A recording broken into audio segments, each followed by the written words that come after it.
Este 13 de agosto, las y los argentinos vamos a acudir una vez más a las urnas para elegir candidatos en el marco de las elecciones primarias abiertas, simultáneas y obligatorias.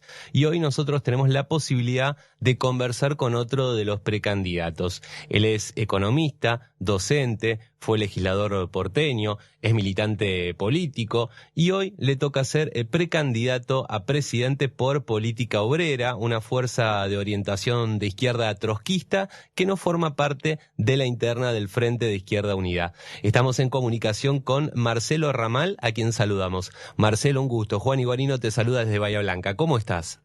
¿Qué tal, Juan? Un gusto saludarte. El gusto es mío y antes que nada te pido disculpas porque habíamos concertado esta entrevista para el martes pasado que estuviste aquí en Bahía Blanca y un cuadro gripal me sacó del aire toda la semana, así que bueno, estamos de vuelta y bueno, cumpliendo con la palabra y con esa entrevista.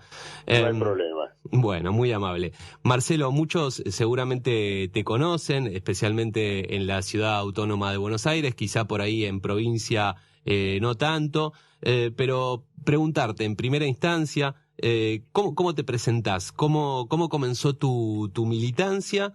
¿Cómo ha sido tu recorrido? ¿Y cómo llegás hoy a ser el precandidato a presidente de Política Obrera? Bueno, milito desde muy joven. Eso significa, digamos, desde hace más de 50 años.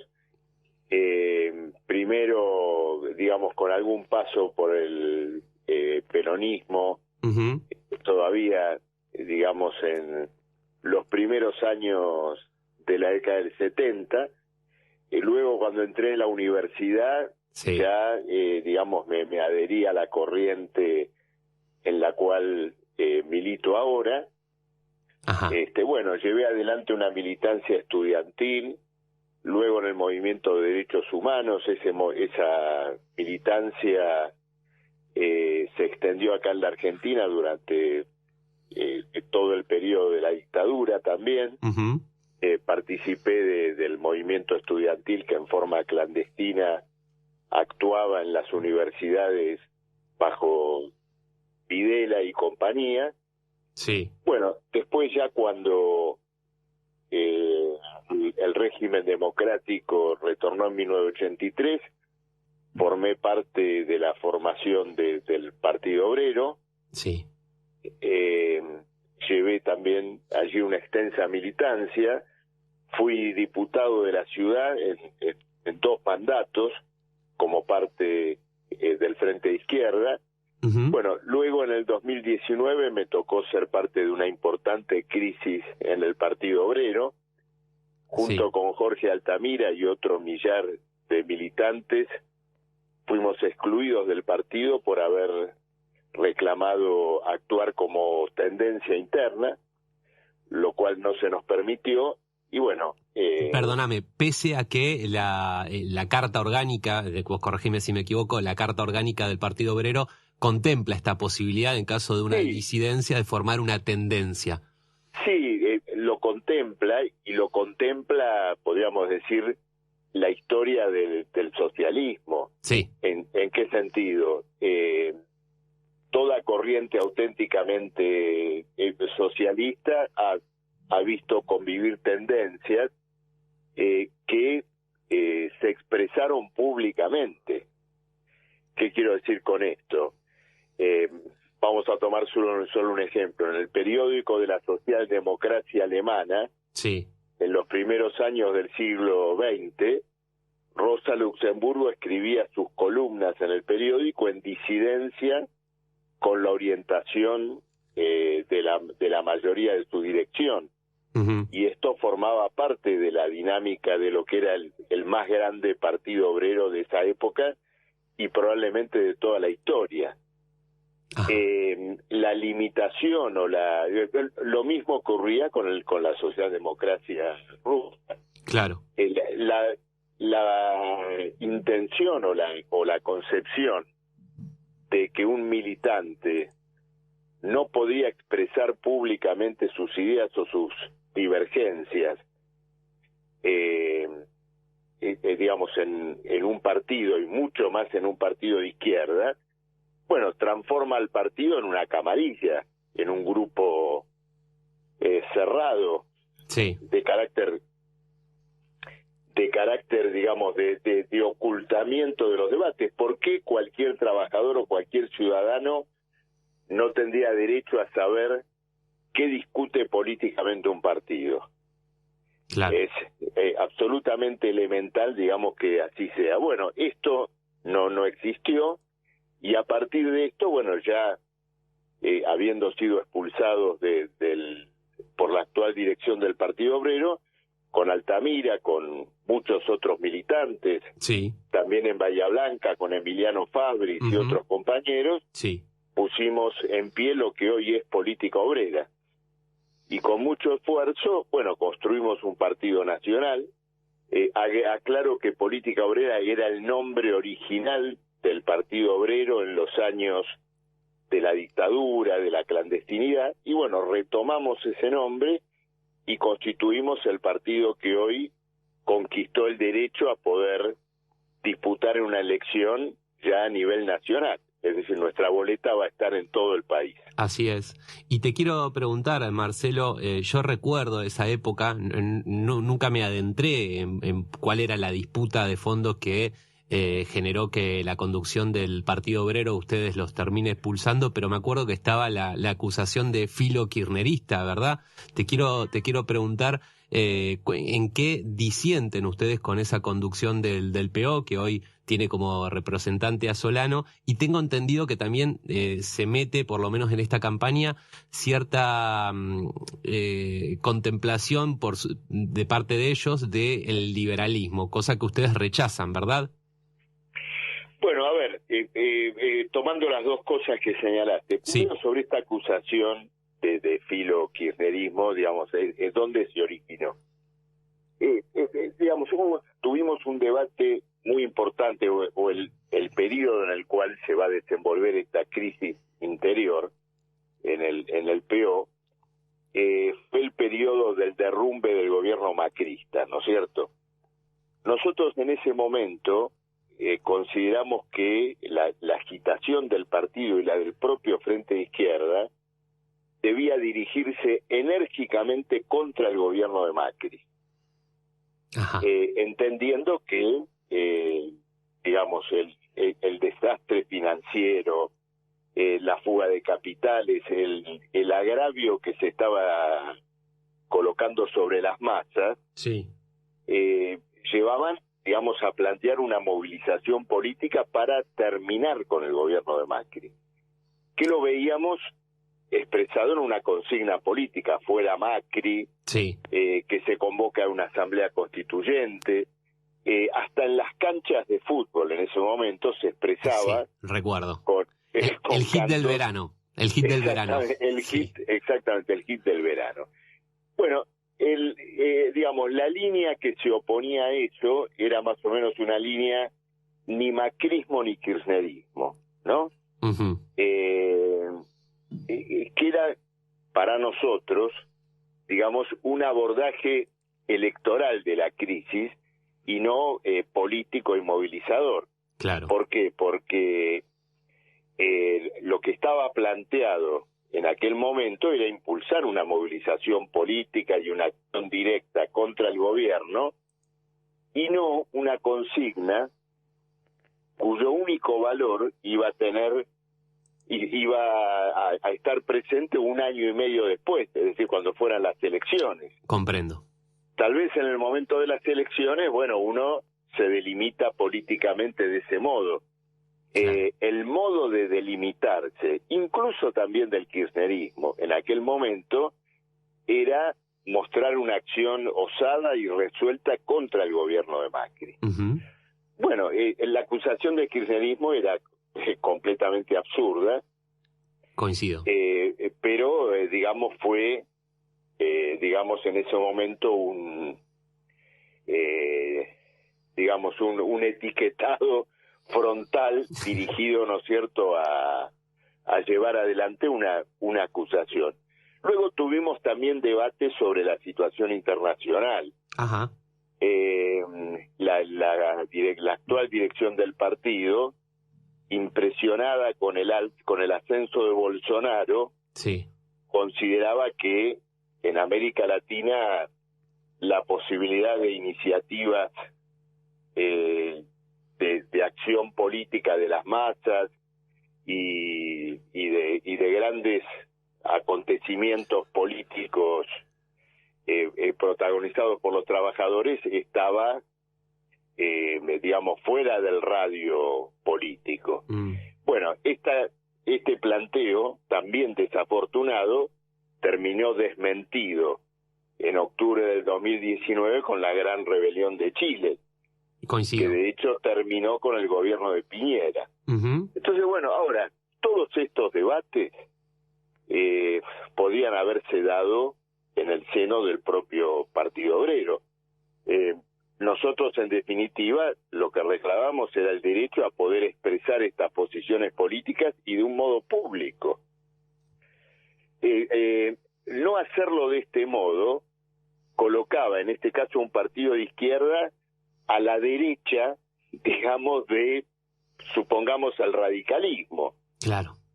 Que, como todos sabemos, refleja todo el tiempo disidencias públicas de distinto calibre, solo para dar un ejemplo. Sí, coincido.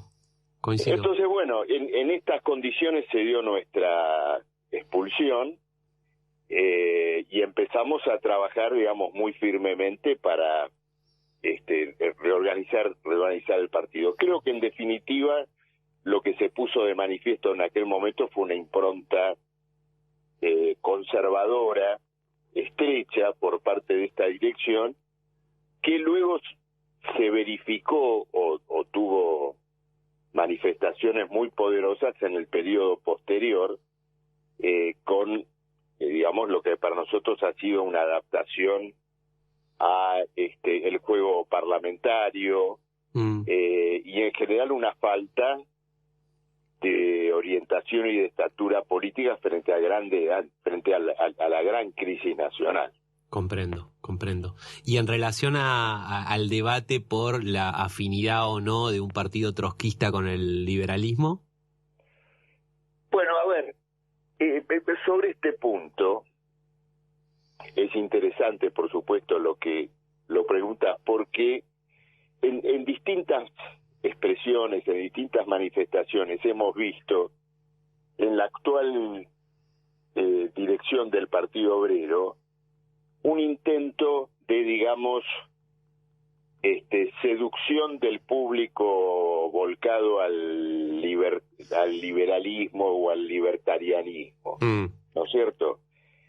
En expresiones del tipo, bueno, nosotros no defendemos al Estado, nosotros también criticamos cuestiones que tienen que ver con posiciones nacionalistas, es decir, una búsqueda, digamos, de emparentamiento con posiciones que se han erigido en este tiempo por parte de la derecha liberal, en la expectativa de seducir a su base, ¿no es cierto? Sí. También es un abordaje electoral de la situación política, ¿no es cierto? Es decir, cómo me posiciono, cómo me corro, y un desplazamiento en torno de una política de principios. Claro. Comprendo. Pienso que, por lo menos yo, la caracterización que veo del votante medio libertario le falta una formación política más allá de la orientación ideológica. Hay gente, obviamente, con una orientación definida hacia la derecha, pero falta una formación política, y ahí la tentación entonces de decir, bueno, nosotros somos un poco liberales, que quizá puede traer algún voto, pero debilita a lo que es un partido socialista en su programa y en su desarrollo político. Ese sería el punto.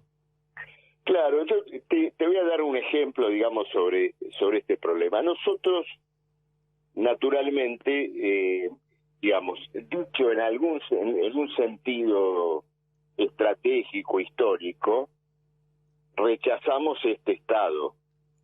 Sí. Digamos, como consideramos a este Estado como una representación del capital, y por lo tanto estamos por superar a este Estado. Sí.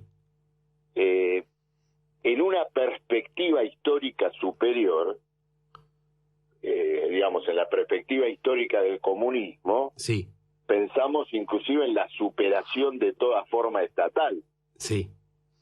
Es decir, en una sociedad donde el desarrollo de la capacidad productiva del ser humano y la satisfacción, digamos, de las necesidades humanas, la resolución de las penurias, bueno, conduzca a que finalmente el Estado como un aparato especial de coerción deje de existir. Ok, ahora, en esa transición histórica Sí. va a ser necesaria otra forma de Estado, no el Estado actual, pero sí un Estado de trabajadores que lleve adelante las tareas de toda una transición histórica, entre ellas la superación del dominio del capital. Comprendo. Y ese va a tener que ser un Estado que entre otras cosas tendrá que llevar adelante una extraordinaria tarea de regulación consciente del proceso de producción, determinar qué se produce, qué no se produce, hacerlo naturalmente sobre la base de una deliberación colectiva, democrática. Ajá. Pero, digamos, la desaparición del Estado inmediata como respuesta a este Estado actual es propia del anarquismo, Sí. no del socialismo, y eventualmente del anarcoliberalismo, ¿no es cierto? Coincido totalmente. Sí, sí, como se autodetermina. Sí. Bueno, sí. en esto me diste estos minutos para poder explicar algo relativamente complejo, pero veo que tu pregunta indudablemente apuntaba a esto, ¿no es Sí, cierto? sí, seguro, y es algo que me interesaba y es un tema, te comento, y me sirve para introducir la última pregunta, es un tema que charlaba fuera del aire justamente con Emiliano Fabris hace unas pocas semanas, por eso quería que vos lo expreses y que lo dejes en claro. Y aprovechando los 2 minutitos que nos quedan, Marcelo, te quiero preguntar justamente por Emiliano Fabris, que es tu candidato o precandidato a intendente aquí en Bahía Blanca. ¿Cuáles son las cualidades por las que alguien que sea simpatizante de izquierda debería votarlo a él y no a alguna de las opciones del FIT, por ejemplo? Bueno, Emiliano es un luchador extraordinario. En primer lugar, en la docencia, en la defensa de la educación pública. Y bueno, aprovecho el momento para detenerme en una cuestión. En Bahía Blanca, esto lo percibí cuando estuve, Sí. está muy presente uno de los rasgos que tiene esta campaña electoral. Yo te diría que esta campaña electoral está concentrada en 2 problemas. Una es la impugnación al derecho laboral. Uh-huh. Es decir, un empeño por liquidar el derecho del trabajo. Ajá. Que está presente como debate. Hay una gran escalada sobre esto. Consagrar a la precarización laboral como el régimen laboral normal y cotidiano. El segundo elemento, me dijiste en 2 minutos, sobre esto no me puedo extender, pero sí voy a lo siguiente. El otro elemento... Marcelo, mira, hacemos electoral, una cosa, vos seguí, cuando tenemos que ir al informativo yo te corto y si querés seguimos unos minutitos después, dale. El segundo elemento es liquidar el derecho a la protesta. Sí. A la huelga. Un tema y recurrente, sí.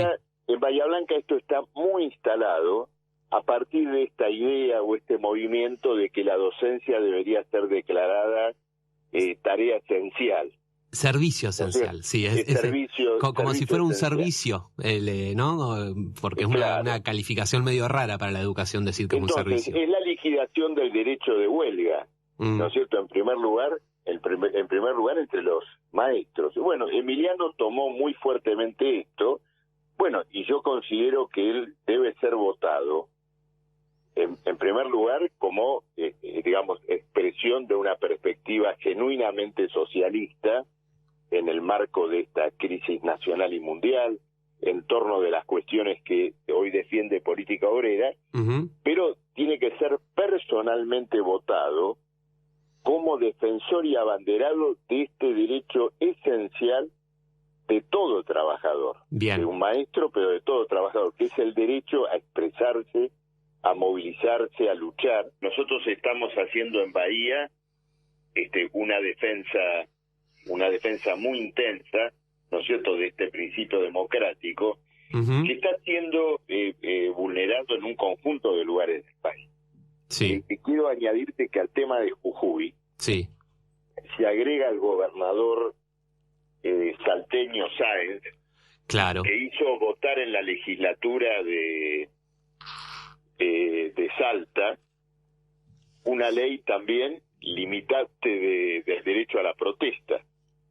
Ajá, sí, sí. Finalmente, la gobernadora Alicia Kirchner en Santa Cruz también está llevando adelante medidas persecutorias contra los docentes. ¿De qué carácter? Bueno, se le ha cambiado la carátula a una causa que existía sobre docentes en Santa Cruz que llevaron adelante una movilización frente a la gobernación. Se le colocó una acusación temeraria de tentativa de homicidio cuando simplemente se trató de una marcha. Entonces, perdóname, Marcelo, ¿eso es el episodio en el que intentaron ingresar a una casa donde estaba la actual vicepresidenta? ¿Es ese caso o me estoy confundiendo? Sí, entiendo que fue ese caso. Pero ahí no hubo una extralimitación. Yo te pregunto sin conocer los detalles del caso, digo, yo estoy dispuesto a ver. No, yo te entiendo perfectamente la pregunta, pero Sí. ocurre lo siguiente. Alguien puede discutir si un docente quiso entrar a un domicilio o no. De ahí a colocar una tentativa de homicidio, bueno, es temerario. Nadie va a entrar por un conflicto gremial a asesinar a otra persona, a una autoridad, mucho menos tratándose de gremialistas docentes. Entonces, esto evidentemente también es algo que tiene que ser señalado. Bueno, y hay en el país en este momento una inquietud dentro del sindicalismo docente para que se elimine esa acusación y esa carátula, ¿no es cierto? Claro. Bueno, pero digamos, en lo que quiero señalar es que, digamos, en la agenda política está fuertemente colocada esta cuestión del derecho a la movilización y el derecho a luchar. Y esto creo que es un punto muy importante que se ve también en cierta tipo de expresión o de verborragia política en la campaña. A esto le vamos a poner fin, esto conmigo se termina, todo o nada. Bueno, es un lenguaje de tipo fascistizante. Sí, estoy de acuerdo. Sí. Porque, a ver, ¿qué significa terminar? La idea de terminar, uno puede decir, yo quiero terminar o voy a terminar, por ejemplo, con la precarización laboral. Bueno, uno dice, voy a terminar con una lacra social, con algo que la sociedad debe superar. Ahora, yo no puedo decir, yo voy a terminar con el socialismo, yo voy a terminar con el kirchnerismo o con los piquetes. Coincido. Me hace acordar, ¿sabes a qué, Marcelo? ¿Te acordás cuando Macri era jefe de gobierno y no me acuerdo qué medida había tomado con los llamados trapitos y Nelson Castro le dice, pero no, ¿por qué no una solución más profunda? Y Macri comete un sincericidio y le dice, ¿y qué quiere que haga? ¿Que los matemos? Claro, efectivamente. Sí. Esta es la idea, por ejemplo, de demoler el Ministerio de Desarrollo Social. Coincido, sí. Es decir, ideas de carácter fascistizante. Yo he escuchado, inclusive,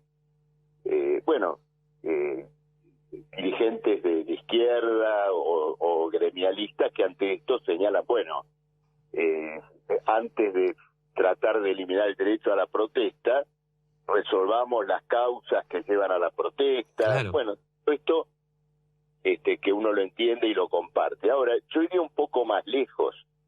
A ver. El derecho a la protesta tiene que existir, incluso cuando uno cree o creería como gobernante o futuro gobernante que ha resuelto, entre comillas, los problemas que llevaron a la protesta. Lo que quiero decir es lo siguiente, porque si no gobierno, yo digo está todo bien y te quito el derecho a la protesta. Exactamente. Sí, coincido. Entonces, yo pienso un gobierno que se llevara adelante bajo nuestra orientación, bajo nuestra impronta, con los principios que defendemos nosotros y que antes, cuando discutíamos la cuestión del Estado, te pude desenvolver. En un gobierno de ese tipo, yo no tengo por qué arrogarme cancelar el derecho al reclamo o a la protesta. Claro. Debe existir de cualquier manera, aunque yo crea que las cosas se están haciendo de otro modo. Coincido. Forma parte de una gestión colectiva, en este caso de una sociedad, de una economía. Reclamar, rechazar una determinada cuestión, expresarse. Uh-huh. Sí, es cierto. Entonces, acá hay una cuestión de principios muy delicada, ¿no es cierto?, que tiene que ser colocada y que está asociada a esta otra cuestión que te mencionaba antes, que es intentar abolir el derecho laboral. Sí. Se están discutiendo cosas que son tremendas. Fíjate esto de eliminar ¿cómo se llama? La indemnización por despido. Sí. ¿No es cierto? Sí, que Patricia Bullrich hace muy poquito tiempo, después de que se le escapara esto del blindaje, de ir a pedirle plata al FMI, ahora también propone, ¿no?, limitar las indemnizaciones. No las quiere eliminar, pero las limita fuertemente en un proyecto o en una idea de proyecto de ley que remite con mucha fuerza a la famosa ley Banelco de flexibilización. Claro, digamos, la limitación, el recorte, ¿no es cierto?, la indemnización por despido, hay que verlo en profundidad por lo siguiente. El contrato de trabajo tiene, digamos, en un punto, es en definitiva el contrato de una sociedad mercantil. Ajá. Es un contrato de compra y venta, en este caso de compra y venta de fuerza de trabajo. Sí. En otros casos hay contratos de alquiler, hay contratos de compra y venta de materias primas. Todo contrato que se cancela tiene un resarcimiento. Claro. Pretender que el contrato de trabajo no tenga indemnización es amputarle al trabajador el resarcimiento que en cualquier otro contrato de una sociedad mercantil se reconoce. Claro, sí. Sí, porque aparte... Es crear una especie de vendedor sin derechos. O sea, vos vendés tu fuerza de trabajo sin derechos. Claro. Cuando te cancelan ese contrato, bueno, te lo cancelan, ¿no es cierto?, de un día para el otro, sin resarcimiento. Y luego tiene también otro significado profundo, que es que la parte patronal le traslada al trabajador todas las incertidumbres del proceso productivo y de su ciclo de negocios, cuando en definitiva los beneficios de ese ciclo de negocios se los queda todo el empresario. Claro. Entonces es como si dijera, bueno, bien, cuando me va mal, quiero tener el derecho a despedirte al día siguiente.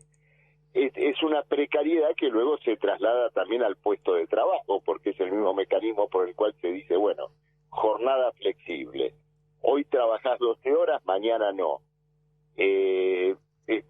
Pasado no trabajás, pero trabajás el sábado y domingo. Es decir, la jornada laboral se adapta a la condición, ¿no es cierto?, de la incertidumbre de los negocios. Uh-huh. Esto fíjate que se presenta como moderno y en realidad es un retroceso histórico de siglos en la propia organización industrial del capitalismo. Sí, es cierto.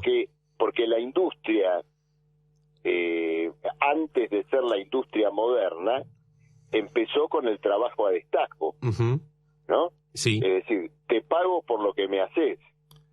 Trabajás en tu casa, trabajás en el taller y yo retiro lo que hiciste, te pago por las piezas que hiciste. El primer salto de la industria moderna es reunir a los trabajadores en la fábrica y luego pagarles por un horario, donde la responsabilidad del proceso de producción queda en manos del patrón. Claro. Y ahí nace el salario por jornada. Claro. Todo esto que le llaman flexibilidad laboral es retroceder al tiempo del trabajo a destajo. Sí, los que te dicen tenemos leyes laborales de hace 70 años, quieren leyes de hace 170 años. Por supuesto. Sí. Esto vale otra variante del trabajo a destajo, es el salario por productividad, por presentismo, donde la remuneración se ata al resultado del proceso de trabajo. Cuando a medida que avanza la tecnología, la digitalización, cada vez es más difícil identificar el resultado individual del proceso de trabajo y es cada vez más claro que el resultado de este proceso de trabajo viene como consecuencia de un fenómeno de características sociales, colectivas. Así es. Es decir, por la socialización del proceso de trabajo. Entonces, estas son cuestiones sobre las cuales es muy importante reflexionar y entender la monumental regresión a la cual nos quieren llevar. Sí, coincido, y es algo que en este programa tratamos siempre de conversar y de mostrar. Marcelo, yo creo que ha sido una charla muy, muy fructífera que nos ha servido para reflexionar un montón de temas. Sin embargo, siento que por ahí le hemos esquivado, no sé si está mal, pero a la coyuntura y a las urgencias más cercanas de lo que es claro. el ciudadano de a pie que se pregunta. Y te quiero preguntar por un tema específico que pega con mucha fuerza en nuestra ciudad. Vos sabés que hace muy poco se inauguró el primer tramo del gasoducto Presidente Néstor Kirchner. Esto nos va a permitir a nosotros los bahienses que llegue más gas para la producción, y se está hablando de la instalación de una planta de GNL. Se estima que van a necesitarse pongamos 10.000 trabajadores. Va a cambiar la cara de la ciudad. Entonces yo te quiero preguntar, ¿no? Desde una visión de izquierda, trotskista, socialista, comunista, ¿cómo debe abordarse este fenómeno? Primero, si hay que estar en contra o no, o está bien que venga este tipo de desarrollo, y me imagino que viene por ese lado tu respuesta, pero en caso de afirmativa, ¿cómo debe conducirse ese proceso para que no genere más desigualdad, más pobreza y muchas cosas que a veces vienen con un crecimiento económico desmedido, pero para muy poquitos? Bueno, a ver, en primer lugar, digamos, como socialista, como entusiasta del progreso humano, sí. Imaginás que siempre voy a celebrar la posibilidad que una obra pública, un desarrollo que es resultado de la mano del hombre, permita, por ejemplo, que un elemento crucial como el gas natural se encuentre a disposición, ¿no es cierto? Esto sí. Es natural. Ahora, el señalamiento que hago, digamos, apunta a otro lado. Ninguna, obra, ningún emprendimiento productivo, tecnológico, digamos, en nuestra época, escapa a las condiciones sociales y económicas generales en las cuales se desenvuelve. ¿Qué quiero decir con esto? La explotación y el transporte de gas desde las cuencas de Vaca Muerta, el proyecto exportador de gas que está asociado a esto, sí. Se inscribe en una determinada situación nacional, sí. Brutalmente condicionada por la carga de la deuda pública. Coincido. A mí no se me escapa que mientras nosotros, es decir, vos, yo, celebramos, ¿no es cierto?, la posibilidad de la llegada del gas, otros celebran esa extracción de gas en función de haber obtenido una garantía para el pago de esta deuda. Entonces, en este punto, miro con preocupación, o creo que es el espejo preocupante en el cual debe mirarse la Argentina, en este punto, que es el espejo de Bolivia. A ver, ¿cómo sería eso? Bolivia, a principios del siglo XXI, bueno, vio aflorar un potencial gasífero extraordinario. Sí. Ese potencial gasífero inclusive fue objeto de grandes crisis políticas, estuvo la famosa guerra del gas, bueno, todo lo que ocurrió entre 2002 y 2003.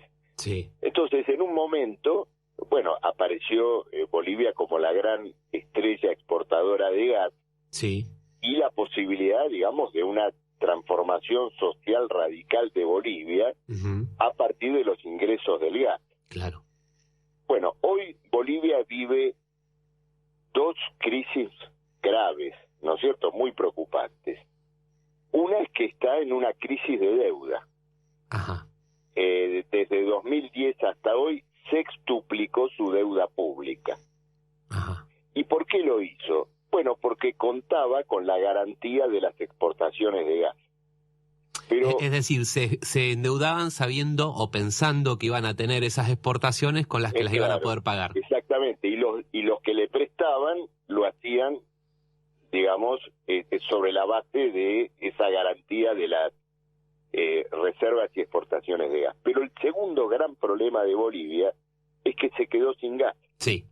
Sí, de hecho no mandó gas para Argentina en el invierno ahora pasado. El gasoducto del norte va a refluir. Sí, sí, va a ser la reversión. De Bolivia le va a tener que mandar a Bolivia gas. Y bueno, entonces... Nada es para siempre, por lo menos en el extractivismo. Nada es para siempre y lamentablemente, digamos, la exportación de gas en Bolivia no llevó adelante o no fue acompañada por un proceso de industrialización interior contando con esa ventaja y terminó alimentando este proceso nefasto de lo que llamamos el sistema internacional de la deuda, ¿no es cierto?, que es el armado de créditos usurarios a los países emergentes con el propósito de crear una especie de derecho vitalicio sobre los presupuestos públicos de sus estados, ¿no es cierto?, que después pagan los trabajadores, los maestros y demás. Entonces, lo del gasoducto, es decir, volviendo ahora a la Argentina, lo coloco, lo inserto, ¿no es cierto?, en este contexto general.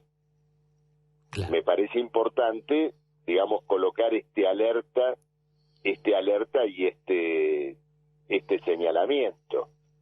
La exportación de gas, la planta de GNL y todo lo demás, bueno, acentúa la posibilidad de un régimen de explotación acelerada de estos yacimientos y el horizonte de vida de Vaca Muerta es controversial. Claro, porque se habla de 160 años, pero eso, bueno.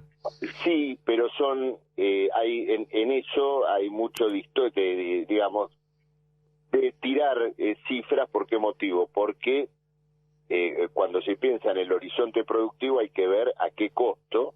Claro. Es decir, hasta cuándo el costo va a ser el costo actual, cuándo va a empezar a ser un costo creciente. Claro. Y cómo ese costo incremental va a pegar con los costos internacionales. Comprendo. Entonces, sí, algo que punto, en el shale es fundamental esto que decís, ¿no? De los costos crecientes llega un momento que cada vez es más costoso y te conviene dejarlo en términos meramente económicos que extraerlo.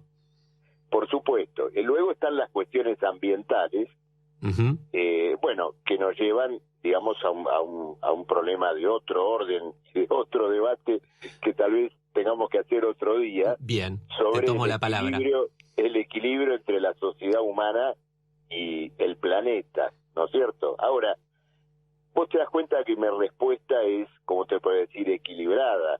Sí. Yo no me coloco en el plano abajo del gasoducto o no quiero que el gas se saque o cuestiones de este tipo, porque indudablemente, digamos, el progreso humano es la transformación de la naturaleza en su provecho. Ahora, en su provecho, el provecho de la sociedad humana no siempre significa en provecho del conjunto de la sociedad, sino en función de intereses de carácter particular, y hoy, en nuestra época histórica, con un capital y financiero internacional que domina todas las relaciones sociales. Uh-huh. Bien, bien. Marcelo, nos hemos quedado sin tiempo. Se ha extendido esta entrevista. Te hemos dado más tiempo que a otros precandidatos, pero realmente ha sido... Preveían. ¿Cómo? Que el que preveían, que estaba sí, asignado. sí. Pero no, realmente ha sido una charla muy interesante. Nos hemos salido de la coyuntura para charlar temas que son importantes, bueno, y gente que nos gusta la política, como vos desde la militancia, en mi caso del periodismo, realmente nos fascinan. Así que ha sido una charla que he disfrutado mucho y espero que podamos repetirla en algún otro momento, sea en campaña o fuera de campaña, para seguir charlando de estos y otros temas. ¿Cómo no? Déjame pasar simplemente el chivo. Sí, te pido lo que sí, brevedad. Sí, por supuesto. Me toca encabezar como candidato a presidente, a mí, Marcelo Ramal, uh-huh, la lista 92 de Política Obrera. Y en Bahía Blanca, Emiliano Fabris. Hoy sí. Pedimos el voto para poder superar el piso de las PASO, que es como decirle al oyente lo siguiente. Y este debate que tuvimos ahora entre vos y yo, sí, ¿amerita ser dado en la elección general? Bueno, que el votante ahora en las PASO nos otorgue el derecho para poder luego llevarlo a esta instancia final. Bien, bien. Los mejores deseos en la campaña en estos días que quedan de acá al 13 de agosto, y ojalá tu boleta y la de Emiliano finalmente también estén en octubre en los cuartos oscuros. Muchas gracias, te mando un abrazo. Gracias a vos, un fuerte abrazo, Marcelo, chao, hasta luego. Era Marcelo Ramal, ex legislador porteño, integrante de Política Obrera y el precandidato presidencial de este espacio.